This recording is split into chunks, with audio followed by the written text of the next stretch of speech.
అధినేత టి.జి. విశ్వప్రసాద్ గారు. ఆయన కేవలం వ్యాపార ధోరణితోనే కాకుండా సినిమాల పట్ల తనకున్న ప్యాషన్ తో people media factory productions house start చేశారు.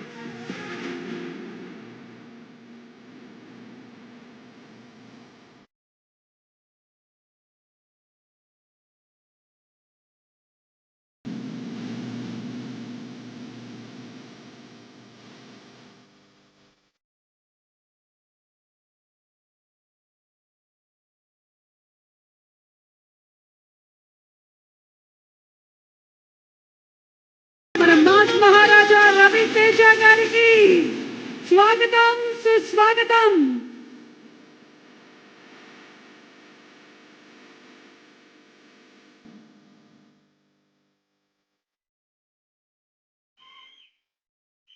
ఎన్ని పార్టీలు చేసుకున్నా రానంత సందడి, ఎన్ని డ్రింకులు తాగినా రానంత ఎనర్జీ జస్ట్ ఒక్కసారి రవితేజ గారిని చూస్తేనే వస్తుందంటే that is mass Maharaja Ravi Teja. Mass Maharaja Ravi Teja గారికి కర్నూలు ప్రేక్షకులందరి తరపు నుంచి అలాగే పీపుల్ మీడియా తరపు నుంచి సాదర స్వాగతం పలుకుతున్నాము. And people media factory AB, let's have it once more please.